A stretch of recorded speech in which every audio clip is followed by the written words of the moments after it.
What's up, y'all? TBrown31 here once again with JaboctheGreat. Welcome back to The Last Word. Once again, a full weekend of football coming up. Time to look at this weekend in football, but this week we're going to do something a little bit different.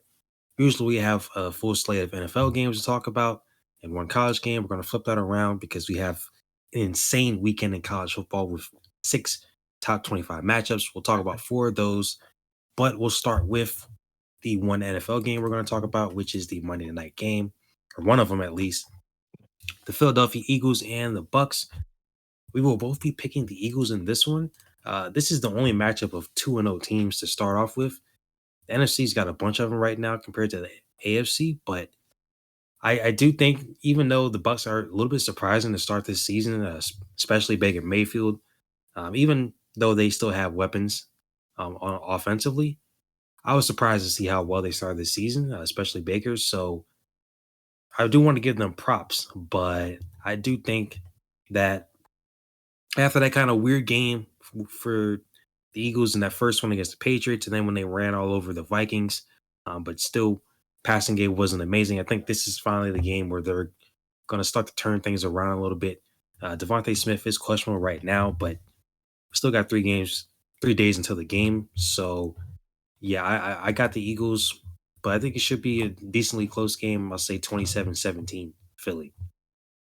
Yeah, I think I would agree there. I'm going to take the Eagles as well. The Bucks have had some fun defensive performances. Baker and the offense have played really well, so I think this will be a competitive game. It's a cool matchup of two 2-0 teams, but I think the Eagles will pull this one out. Looking at the different games, they're both of their games against the Vikings. Obviously, they both won, but the Eagles, I think their performance was maybe not what we'll see.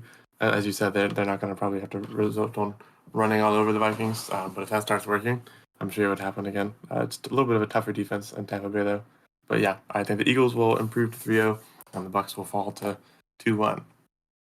Going from there, we have our 4 college matchups. We have some really fun matchups.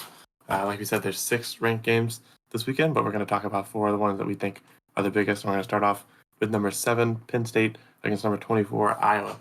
Now, this one is probably, I think, maybe the easiest of the 4 we're going to talk about for me to pick today. As I'm going to go with Penn State. I think they've looked better this season. I haven't really been that impressed with Iowa. Iowa, of course, has just kind of creaked into the top 25, being at number 24. So I like what I've seen a lot from Penn State. I think their rushing game is really good. They've got a good offense in general, and their defense has looked okay. So I think Penn State will take this one.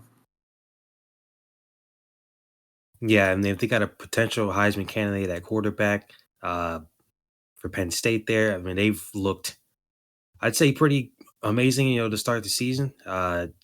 Didn't score that much against Illinois on their last game, but against Delaware, they put up 63 points, which is, again, not an amazing opponent, but 63 points regardless is still a whole lot. And that offense, both running and passing the ball, is phenomenal right now. So for the other side, Iowa, obviously, it seems like a meme going into every single season with Iowa talking about how bad the offense is. But all things considered, they did put up 41 in their last game. 2 games before that, just 20 and 24. So yeah, Penn State, like you said, this is just a case of Penn State being just the much better team. So I would probably say 35 to probably 20 for Penn State. Then we move into our next matchup, which is probably the most hyped of the weekend, despite having a top 10 matchup later on that night. We have Oregon and Colorado. Of course, Colorado starting 3-0, led by Deion Sanders after their first few games. Oregon, they are number 10. So a top 20 matchup in the pack, whatever it is now, pack 2. I think even before Travis Hunter's unfortunate injury at the hands of a dirty hit, we'll say that, at the hands of a dirty hit in the Colorado State game, I think Oregon still would have won. But now, obviously, Colorado just not really going to be, they're not going to be able to match with Oregon, I don't think. This isn't a slight at Colorado or anything, but Oregon is just the better team. And when you take out probably their best player, and Travis Hunter playing on both sides of the ball. We've talked about this a lot after that TCU game.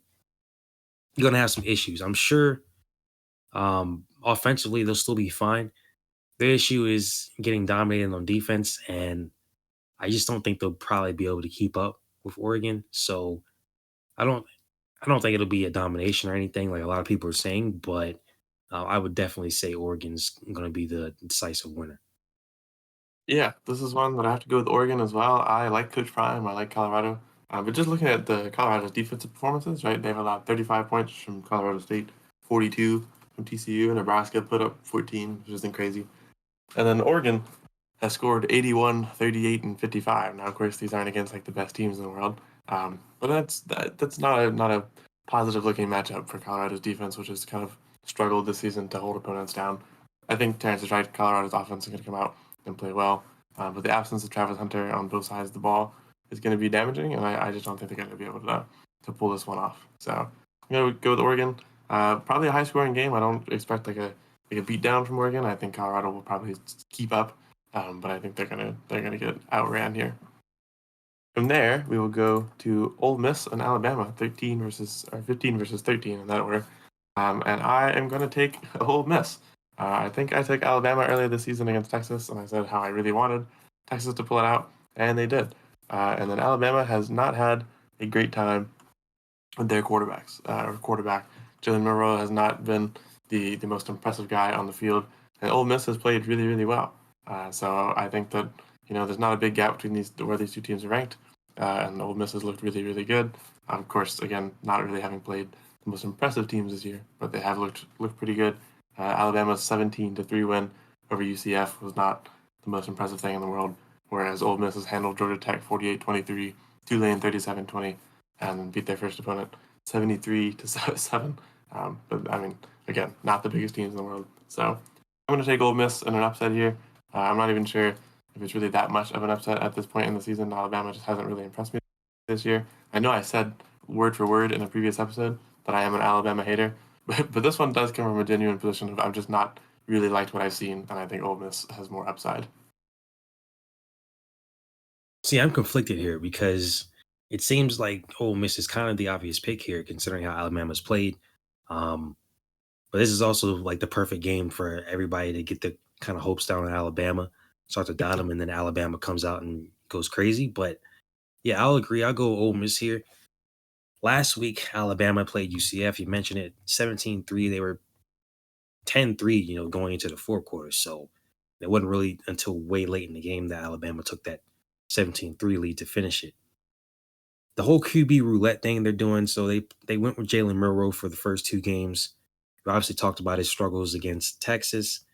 Then they decided to go with Tyler Buckner and Ty Simpson in the UCF game, and they were worse. So now going back to Jalen Milroe, which at least with Jalen, I think most people can say like, all right, he's got at least some talent, a little bit more talent there. He'll at least be more of a threat running the ball, making some moves. But yeah, that I don't. Nick Saban, I would never doubt Nick, but it just shows there's a little bit of like, okay, what's going on here with Alabama when they've gone through three quarterbacks in the first three games. And just overall, the offense, running the ball, they ran the ball really well in the last game against UCF. But besides that, they're going to have to throw the ball well in this game against Ole Miss. And yeah, I would just go Ole Miss in this one. I don't think it'll be Alabama's not going to get destroyed. Let's be honest. But I think right now the smarter pick and the safer pick is probably just going with Ole Miss. So I'll agree there. And then probably the biggest game this week, or is the biggest game this week, Ohio State and Notre Dame, 6 versus 9. We actually split on this one. He's picking Notre Dame. I am sticking with Ohio State. This one, honestly, kind of rough to pick. I really wasn't sure who to go with here. Ohio State and Notre Dame did play last year, and Ohio State did pick up the win in that one with a score of 21-10, and that was, I think, that was the first game of the season, if I'm correct, last year. So maybe it's not too much to really put into that. Ohio State has beaten them like the last 5 times they played. I would say Sam Hartman I would go with the better QB. We talked about Heisman candidates earlier. He's definitely one right now, along with a host of other quarterbacks. But I would just say, the threat of Marvin Harrison Jr. And overall, I think I just trust Ohio State a little bit more right now. Um, I would say probably 30-24 Ohio State.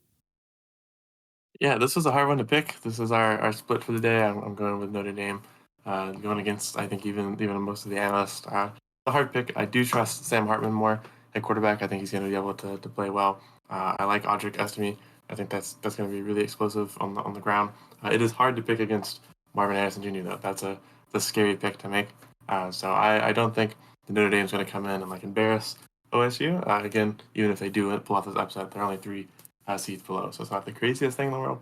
So I'm expecting Notre Dame to win, by a margin of a one-score game, touchdown to field goal range, probably high scoring ish.